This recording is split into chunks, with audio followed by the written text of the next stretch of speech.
What's going on, guys? This is Aaron, of course, from the one and only R-Man Films, and today's review is going to be about my newest and latest super awesome new Andycine 4K monitor.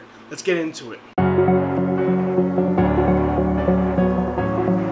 This is the brand new Andycine 4K. Well, it's not brand new like on the market, it's new to me, and I can tell you right now, it is incredible. I got this recommendation from Best Video DSLR or DSLR Video Shooter. I'm always forgetting the name and always like mixing it up, so definitely I will put the link in the description to get this monitor on top of the video in its full review. I'm not doing a full review, I'm just gonna basically just open it and show you what is part of this monitor and why I recommend it so much. Now, one thing about it, display is 4K. Now, one other thing to know is that if you do not have a 4K mini HDMI to regular size HDMI, it will not display true 4K.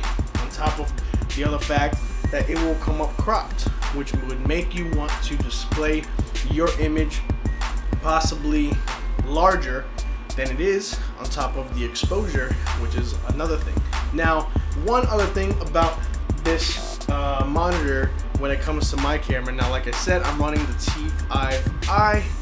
T5i Rebel series, is that when I plug it in to my Canon Rebel T5i, it takes off the display screen in live view and automatically pops up here. Now, I love that it pops up on the screen, but I wish it was able to do a multi-screen, considering that, you know, I like to adjust buttons depending on my lighting situation and what I am doing as far as changing modes and white balance and such.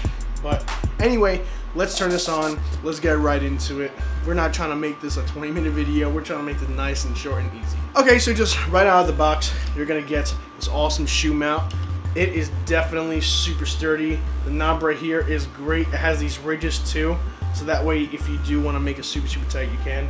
This kind of locks right on to the bracket. Now here's our HDMI out and HDMI in on top of the SD card slot. Now the SD card, what you can do is, you can see that right there, is when you put your actual C-Log or D-Log, you would submit that right into there on top of even LUTs, any type of LUTs. You even have a DC out and in port, so that way you can maybe monitor and run the battery straight from the DSLR battery instead of getting an external battery which is located on the back. I just have my monitor one located. It hangs in there really good compared to like a lot of them. This is the A6 Plus, the Andycine A6 Plus.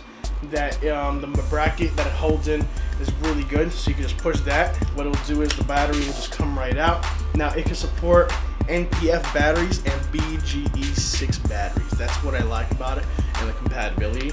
So when I put this in the middle, I put that in, and now that locks in, and now I don't have to worry about the battery actually falling at all.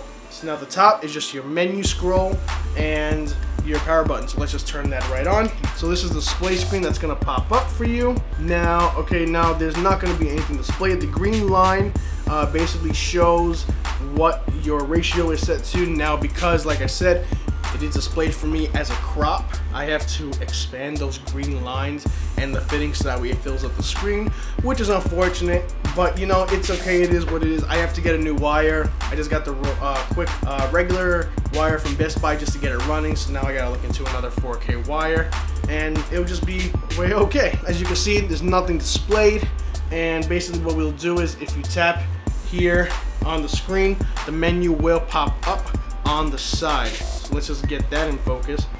Okay, so this goes all the way down. After you double tap that again, we will run all the way down to waves, parade your vectors, histograms, focus assist, monochrome. This is where you would maybe do like a center marker if you want it on, or if you want it off.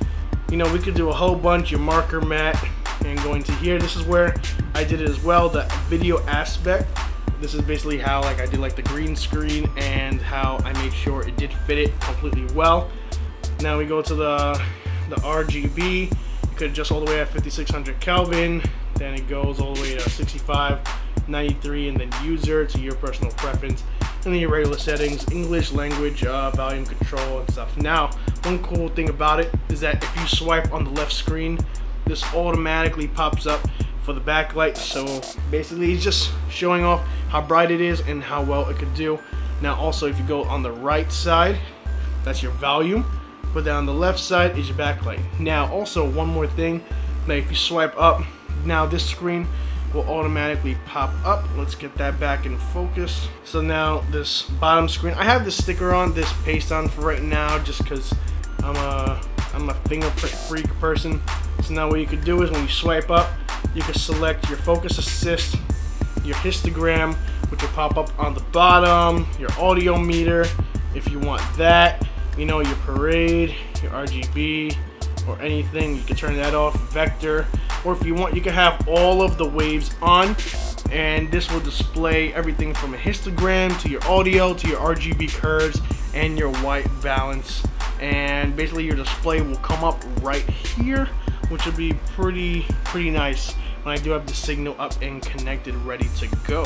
Oh, and I forgot two more things. You can actually plug in, let's unscrew this real quick so you can see the bottom of it. You can actually plug in a headphone jack on top of an extra shoe mount as far as a microphone, or just maybe external light. Maybe if you don't have a setup like this and you just want to maybe get something small, you can hook it up right to it. But definitely, as far as the shoe mount, definitely make this a main source of the bracket, so that way it can absorb it. Now also, another thing, when you are tightening this, make sure this knob is turned, along with these little ridges here. I don't know if you can see that, and these little ridges here, it kind of like gives it the tightness it needs because there's a cushion underneath. So definitely tighten this all the way, because if you have these loosened a little bit, it'll be hard, because you could tighten it but it'll still be loose. So you definitely want to tighten that all the way. Alright guys, so that is it for the Andycine 4K A6 Plus. I hope you guys definitely enjoyed this little quick review,